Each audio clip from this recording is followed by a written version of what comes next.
Ça va faire 3 ans qu'on habite dedans. Maintenant, on profite, parce que la construction, on en a fait pas mal à l'intérieur. Toute la famille a participé.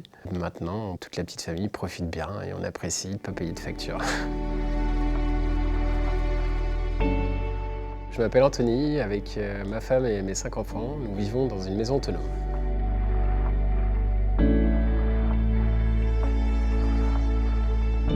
Donc niveau raccordement, on n'a rien du tout en fait, étant donné qu'on a un forage pour l'eau, un puits, qui nous fournit notre sanitaire et pour la consommer aussi. On la filtre pour la boire. Et pour la production d'électricité, on a des panneaux photovoltaïques qui nous fournissent notre énergie électrique, avec un stockage de batterie au plomb pour notre part. On n'a pas mis au lithium, vu l'exploitation qui est laborieuse et tout ça, quoi. Du coup, ça nous fournit notre courant pour la partie nuit. Après, les journées très bouchées, brouillard, pluie, enfin du coup la production est faible. On est obligé d'avoir un petit groupe électrogène en temps temporaire. En gros, mon groupe tourne, recharge mes batteries et me donne le courant pour la nuit. Mais en gros, en 1 heure ou 2 heures, ça me suffit dans la journée. Le fait de se débrouiller par soi-même, on se dit que quand il y a des coupures, on n'est pas impacté, quoi.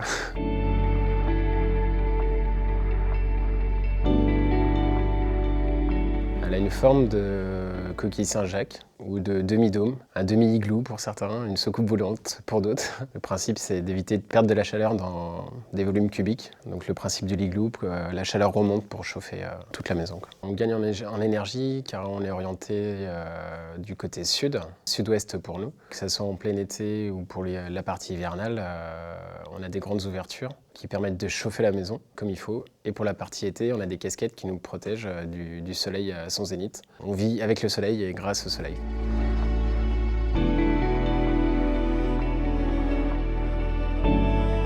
La maison, en surface, ça fait 169 mètres carrés. Étant donné qu'elle a une forme arrondie, on bénéficie de la loi Carrez.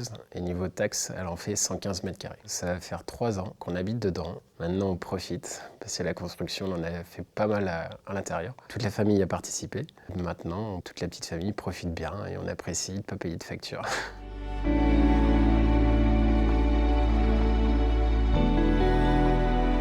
Le mur de briques en terre crue nous fait notre séparation entre la pièce de vie et notre partie nuit, nos chambres. Cette cloison permet aussi, vu que c'est en terre crue, de réguler l'hygrométrie dans la maison. C'est comme si on avait un chauffage au sol, mais vertical, pour faire simple. Donc c'est notre chauffe-eau solaire, 500 litres, grâce à nos capteurs thermiques extérieurs qui nous diffusent notre eau chaude dans les murs.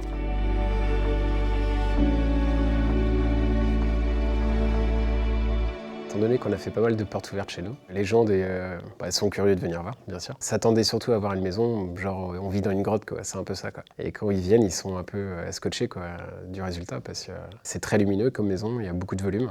On s'y sent bien, c'est chaleureux. Enfin, le résultat final est chouette, quoi. Il y a beaucoup de personnes, par le biais des portes ouvertes, qui nous ont contactés soit directement, soit par mail ou par courrier sur le sujet de l'autonomie électrique, pour essayer de l'adapter chez eux sur des maisons classiques. Et le fait de voir que c'est réalisable, du coup, ça les conforte un peu aussi sur leur futur choix pour eux, quoi.